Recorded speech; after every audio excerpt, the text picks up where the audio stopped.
Era la enésima amenaza en un año. El calvario comenzó en 2011, cuando Edgar Monroy, el asistente de Warnat, empezó a recibir correos extraños. Luego, a ella escuchaba un ruido en el teléfono. Después, la seguían camionetas, hombres que no disimulaban estar vigilándola, mientras ella se reunía con sus fuentes o con sus amigos aquí en México.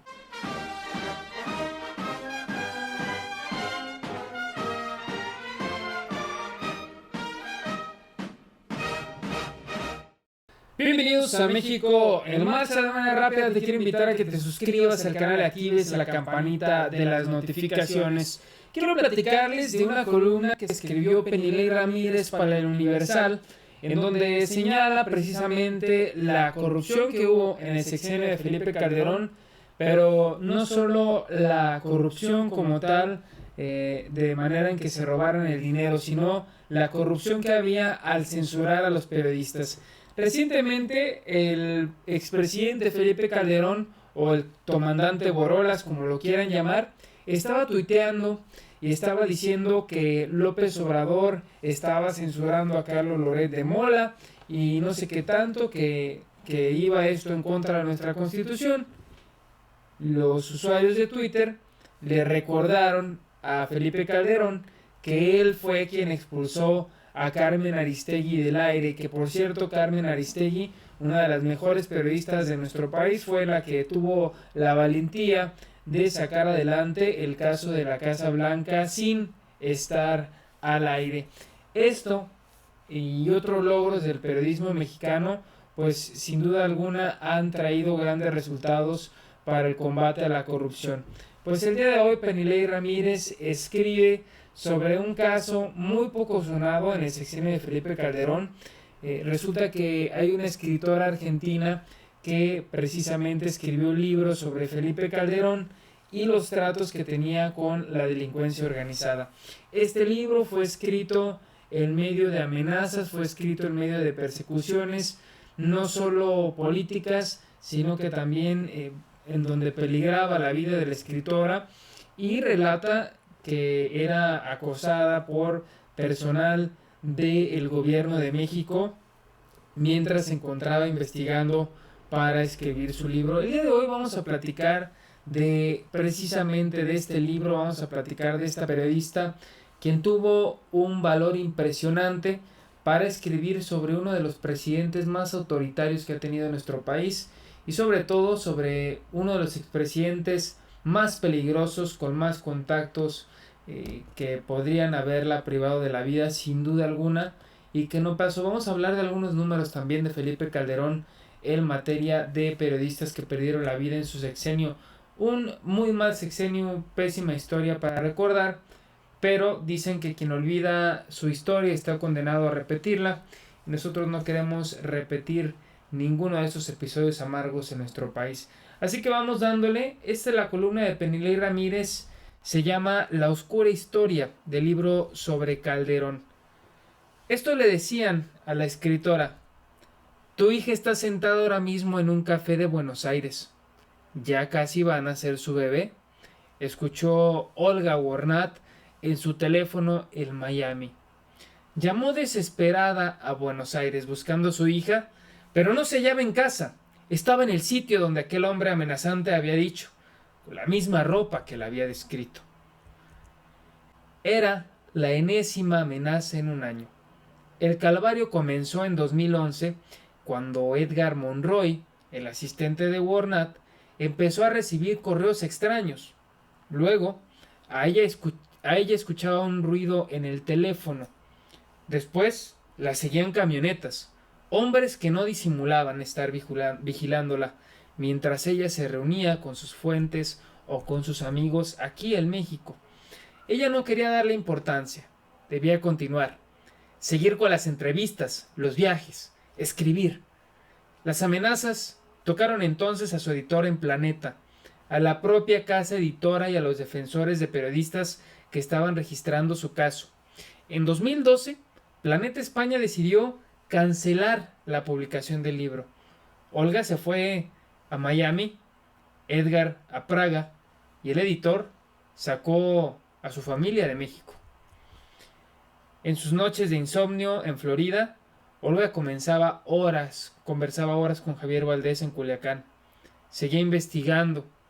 Tomó entonces una de las decisiones más difíciles de su vida. No viajaría a Argentina para el nacimiento de su nieta. No quería arriesgarlas. La bebé nació en el hospital custodiado por la policía. Tras cancelarse la publicación del libro, Wondar anduvo casi una década por la vida con la enorme caja del archivo de su investigación. Era como un lastre que no la dejaba en paz. A veces estaba haciendo otra cosa y me hallaba un capítulo. Lo pasaba de largo, no quería verlo. Me cuenta el teléfono desde Argentina. En esos años, varios de los personajes que se abordan en los 9 capítulos adquirieron una mayor persistencia política, como Margarita Zavala. En otros se afianzaron las sospechas de corrupción, como el caso de García Luna. En la primavera del 2020, Wolnar llegó a Argentina desde México a encerrarse en su casa en una estricta cuarentena. Entonces se decidió. Propuso a la editorial que retomaran el proyecto. Rememoró los detalles de los viajes, los documentos, pasó semanas sentada en la computadora, 18 horas al día, corrigiendo, reescribiendo. Terminó la noche del verano. Había en aquel momento de recoger los papeles, de cerrar las heridas, una suerte de reivindicación. Warner dice que pensaba en su madre, quien perdió la vida unos días después de que el libro se cancelara en 2012. La madre no podía hablar, pero sí escribir. Una de las últimas letras era un recado para Olga que rezaba: esto también pasará. Este fin de semana terminará de distribuirse en las librerías mexicanas Felipe, el Oscuro, un libro que contiene los perfiles de Calderón y los personajes más significativos de su gobierno, como Margarita Zavala, Juan Camilo Muriño, Genaro García Luna, Rosy Orozco. ¿Por qué le molestó tanto en aquel momento y aquí en este libro, al punto de montar una operación para que no se publicara?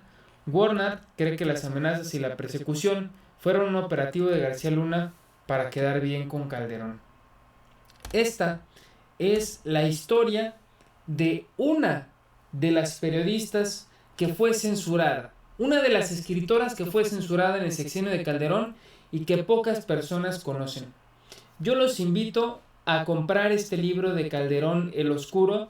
No he tenido la fortuna de leerlo, no he tenido, es más, ni siquiera la fortuna de tenerlo en mis manos, pero lo que sí les puedo decir es que dentro de este archivo hay sudor, que hay transpiración, que hay décadas o al menos años de investigación y que van a poder encontrar cosas que quizá ya se imaginen, pero que sin duda van a poder decir: ah, órale, yo me imaginaba esto y en realidad pasó esto, y tener una perspectiva un poco más amplia sobre Felipe Calderón.